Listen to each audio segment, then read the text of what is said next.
नमस्कार. आज आपण एका खूप परिचयाच्या आणि तितक्याच महत्त्वाच्या कथेचा जरा सविस्तर आढावा घेऊया. नमस्कार. हो, गणपतीच्या जन्माची कथा नाही का? अगदी.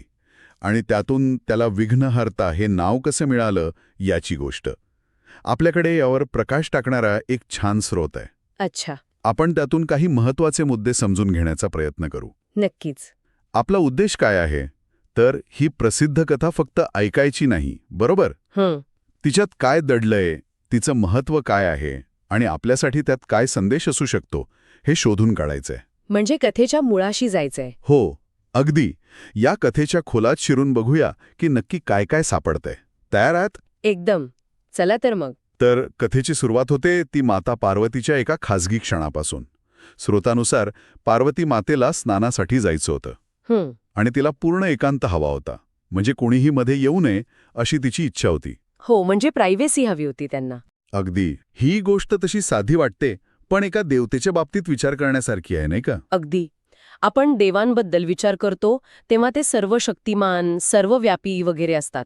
मग पार्वतीसारख्या देवतेला अशा खाजगीपणाची, एकांताची गरज का भासावी? तोच प्रश्न आहे. यातून दोन गोष्टी समोर येतात असं मला वाटतं.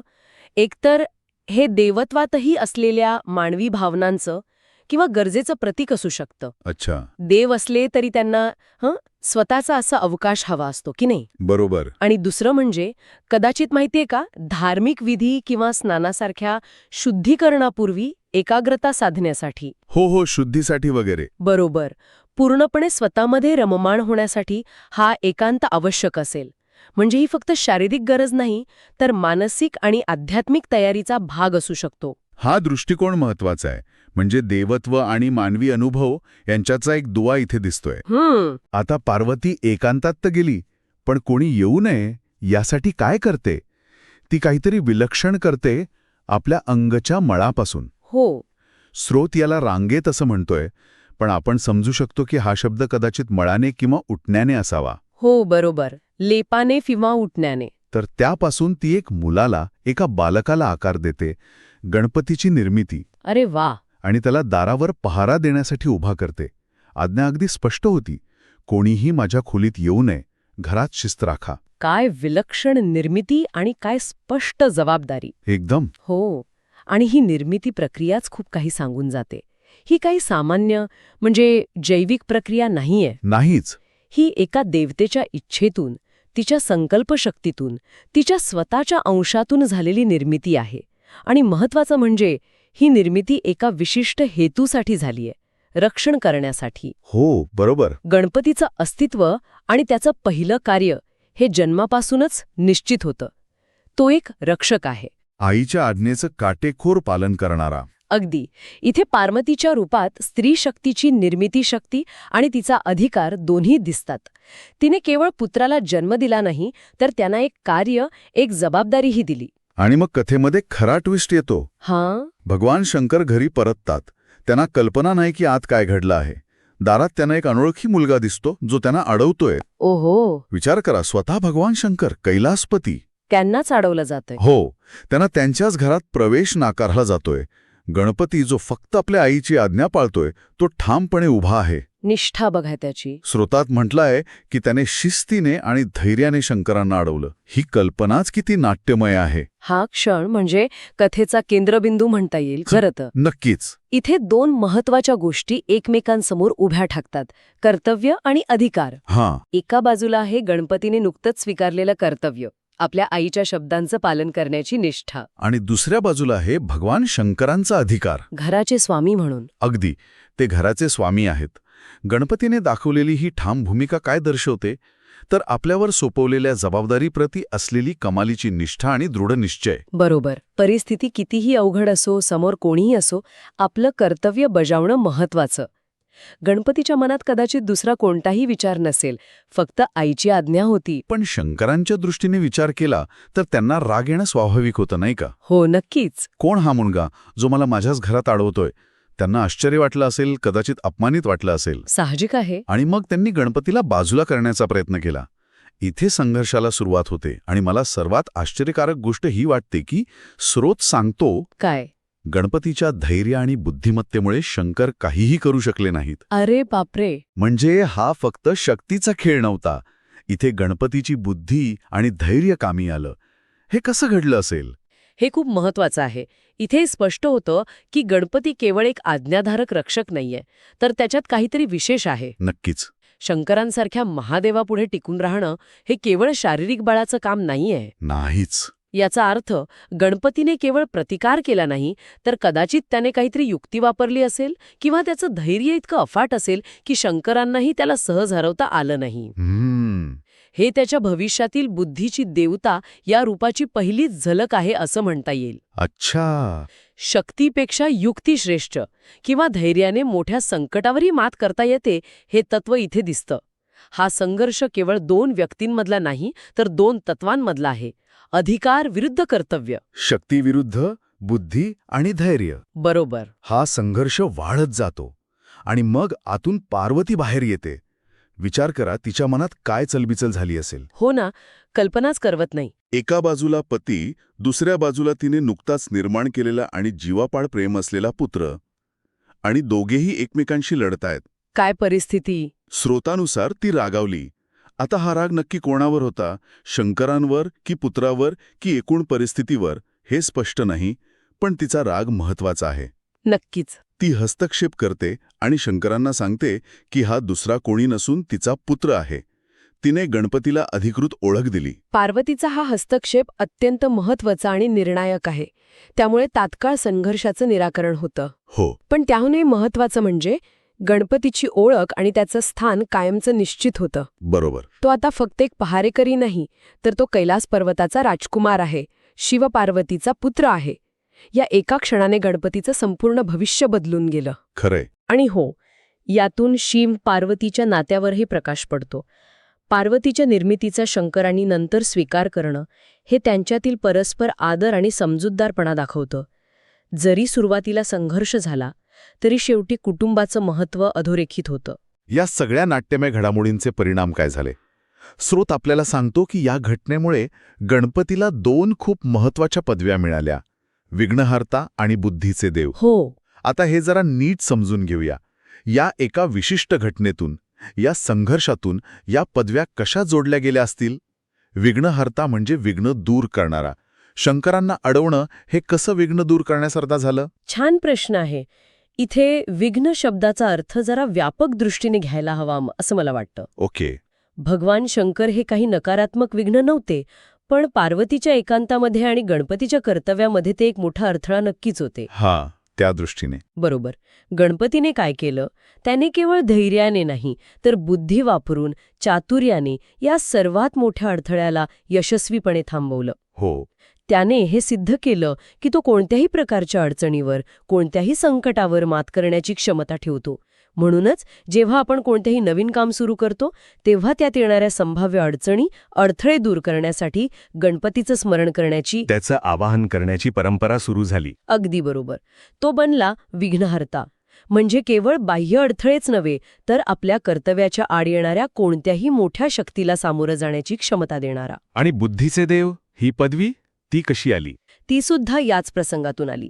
शंकरांसारख्या देवत्वाला केवळ शक्तीने नव्हे, तर प्रसंगावधान राखून, धैर्याने आणि कदाचित काहीतरी युक्तीने सामोरं जाणे, हे असामान्य बुद्धिमत्तेचं लक्षण आहे. हो. त्याने केवळ आंधळेपणाने आज्ञा पाळली नाही, तर ती परिस्थिती अत्यंत चातुर्याने हाताळली. त्यामुळे तो बुद्धी, विवेक आणि ज्ञानाचा देव मानला जाऊ लागला. अच्छा. कोणत्याही कार्याची यशस्वीता केवळ शक्तीवर नाही, तर बुद्धीवर अवलंबून असते हे गणपतीने दाखवून दिलं. म्हणून विद्येची, बुद्धीची आणि ज्ञानाची देवता म्हणूनही त्याची ओळख निर्माण झाली. अच्छा. म्हणजे एकाच घटनेतून हे दोन्ही पैलू समोर आले. किती इंटरेस्टिंग आहे. हो ना? आणि स्रोत पुढे असेही म्हणतो की हा दिवस गणपती आराधनेची सुरुवात मानला जातो. याचा अर्थ काय घ्यायचा? म्हणजे या दिवसापासून गणपतीची पूजा सुरू झाली? हो, साधारणपणे तसा अर्थ घेतला जातो. या कथेमुळे गणपतीचं महत्त्व हिंदू देवमंडळात अनन्यसाधारण बनलं. हं. तो शिव पार्वतीचा पुत्र म्हणून ओळखला जाऊ लागला. त्याला विघ्नहर्ता आणि बुद्धीची देवता म्हणून मान्यता मिळाली.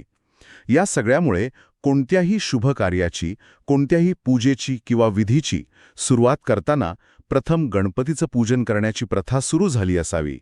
तो प्रथम पूजनीय ठरला. अगदी. कारण विघ्न दूर झाली आणि बुद्धी जागृत झाली तरच कोणतेही कार्य यशस्वी होऊ शकतं, नाही का? बरोबर. स्रोतात म्हटल्याप्रमाणे या पूजेमुळे घरात सुख, शांती आणि समृद्धी येते. ही श्रद्धा याच धारणेतून आली आहे. विघ्नहर्त्याच्या कृपेने मार्ग मोकळा होतो, आणि बुद्धीच्या देवतेच्या आशीर्वादाने यश मिळतं. ज्यामुळे आपोआप सुख, शांती, समृद्धी येते. हे सगळं खूपच रंजक आहे. आता पहिल्या दिवसाच्या पूजेबद्दलही स्रोतात थोडी माहिती दिली आहे. पूजा पारंपरिक पद्धतीने भक्तिभावाने केली जाते. गणपतीला मोदक, फळं, फुलं अर्पण केली जातात. आता इथे मला एक प्रश्न पडतो, हे विशिष्ट नैवेद्य का? मोदकच का? हा नेहमीचा प्रश्न असतो. हो, फुलं आणि फळं तर ठीक आहे, पण मोदकांचं काही खास महत्त्व असेल का? स्रोत यावर काही बोलत नाही, पण विचार करायला हरकत नाही. स्रोत कारण देत नसला तरी परंपरेत या गोष्टींना प्रतिकात्मक अर्थ नक्कीच दिलेला आहे. मोदक हे गणपतीला अतिशय प्रिय आहेत असं मानलं जातं. हो, ते तर ऐकलंय. त्याचा आकार काही जण म्हणतात ज्ञानाच्या किंवा पूर्णत्वाच्या गाठोड्यासारखा असतो. अच्छा. आतलं सारण गोड असतं, जे ज्ञानाचा किंवा आनंदाचा गोडवा दर्शवतं. त्यामुळे मोदक अर्पण करणं म्हणजे ज्ञान आणि आनंद प्राप्त करण्याची इच्छा व्यक्त करणं असं मानलं जातं. काय छान अर्थ आहे. हो, आणि फुलं हे सौंदर्य, पवित्रता, आदर आणि भक्तीचं प्रतीक आहेत. आपण देवाला आपलं सर्वोत्तम अर्पण करतो त्याचं प्रतीक म्हणजे फुलं. आणि फळं हे निसर्गाचं देणं आहे, विपुलतेचं, भरभराटीचं प्रतीक आहे. तर हे सर्व अर्पण करणं म्हणजे आपल्या भावना, आपली श्रद्धा आणि आपल्या इच्छा देवापर्यंत पोचवण्याचा एक मार्ग आहे. आणि हो, सर्वात महत्वाचं म्हणजे स्रोतात वक्रतुंड महाकाय सूर्यकोटी समप्रभ या प्रसिद्ध मंत्राचा उल्लेख आहे. हो, तो तर आहेच. याचा जप करणं खूप शुभ मानलं जातं असं म्हटलं आहे. या मंत्रात नक्की काय शक्ती आहे? मंत्र हे केवळ शब्द नाहीत, नाही का? ते ध्वनी आणि अर्थाचं एक शक्तिशाली मिश्रण आहे, जे आपल्याला देवतेशी जोडतं. बरोबर. हा विशिष्ट मंत्र वक्रतुंड महाकाय सूर्यकोटी समप्रभ निर्विघ्नं कुरु मे देव सर्व कार्येषु सर्वदा हा गणपतीच्या रूपाचं आणि त्याच्या सामर्थ्याचं वर्णन करतो आणि त्याच्याकडे प्रार्थना करतो. म्हणजे त्याचं रूप आणि शक्ती दोन्ही त्यात आहेत. अगदी. वक्रतुंड म्हणजे ज्याचं तोंड वक्र आहे, म्हणजे हत्तीची सोंड. महाकाय म्हणजे ज्याचं शरीर विशाल आहे. आणि सूर्यकोटी समप्रभ म्हणजे ज्याचं तेज कोट्यावधी सूर्यांसारखं आहे. काय कल्पना आहे. अशा शक्तिशाली देवतेला आपण आवाहन करतो की हे देवा, माझ्या सर्व कार्यांमधील विघ्न नेहमी दूर कर.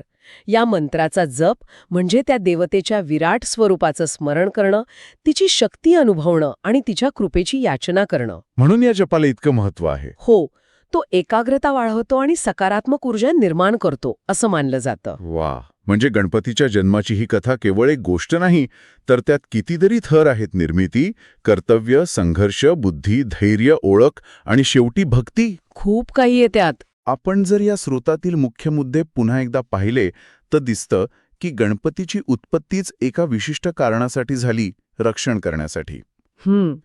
त्यातून उद्भवलेल्या संघर्षाने त्याची खरी ओळख जगासमोर आणली, विघ्नहर्ता आणि बुद्धीचा देव. ही ओळख त्याच्या कर्तव्यनिष्ठेतून, धैर्यातून आणि चातुर्यातून सिद्ध झाली. बरोबर. आणि मग सुरू झाली ती पूजा, जी या सर्व मूल्यांचं स्मरण करते आणि सुख, शांती, समृद्धीची कामना करते. कर्तव्य, बुद्धिमत्ता, धैर्य आणि भक्तीची शक्ती यांसारख्या गोष्टींवर ही कथा नक्कीच विचार करायला लावते. अगदी बरोबर. आणि या सगळ्या चर्चेनंतर माझ्या मनात एक विचार येतोय, जो थेट स्रोतावर आधारित आहे, पण आपण कदाचित त्यावर वेगळा विचार करू शकतो.